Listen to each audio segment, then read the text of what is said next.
À l'Assemblée, la perspective du 5 décembre fait comme l'effet d'un compte à rebours. Certains élus ont prévu de battre le pavé eux aussi. De quoi créer une nouvelle polémique. La parole est à monsieur Olivier Faure.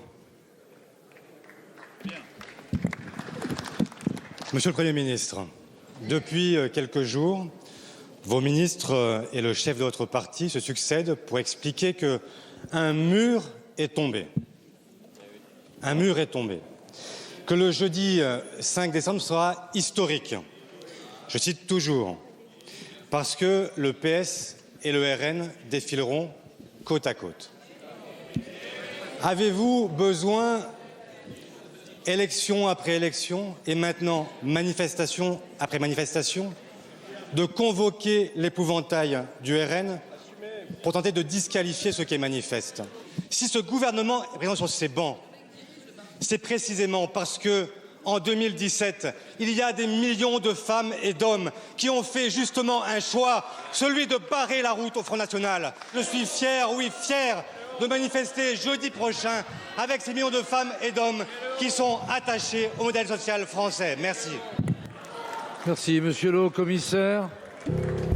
Aucun membre du gouvernement ne répondra à la question. Le RN, agité en chiffon rouge une fois de plus.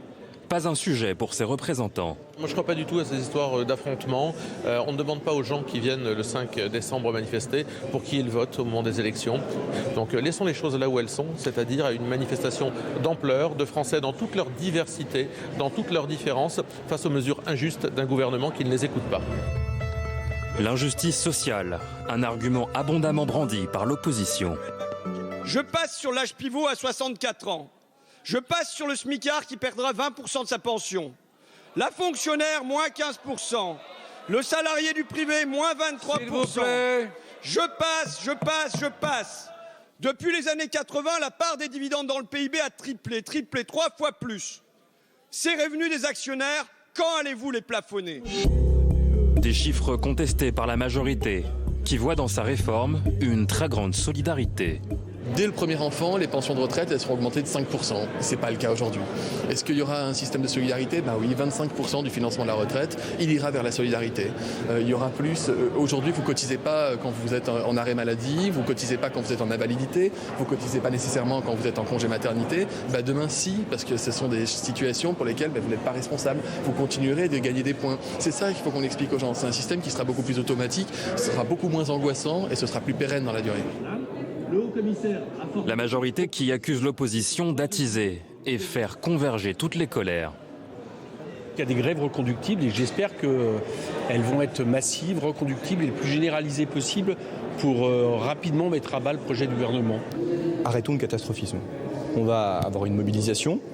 Des grèves, on en a connu en France, un certain nombre. J'en ai moi-même fait. Donc je vous le dis de façon assez sereine. Nous ferons le maximum que nous sommes en mesure de faire pour que le quotidien des Français soit le moins perturbé possible. On peut envisager un scénario où le mouvement se durcisse, mais la vraie question qu'il faudra poser aux gens qui sont dans la rue, c'est est-ce que vous voulez laisser en héritage à vos enfants et aux petits-enfants un système de retraite qui ne fonctionne pas? Parce que c'est la seule certitude que nous avons. On peut dire qu'il y a de l'incertitude sur les points, la valeur du point, etc. Mais une chose qui est une certitude, c'est que le système d'aujourd'hui ne marche plus. Reste que la réforme annoncée est constellée de zones d'ombre. Les conclusions et les arbitrages ne seront dévoilés que dans quelques jours.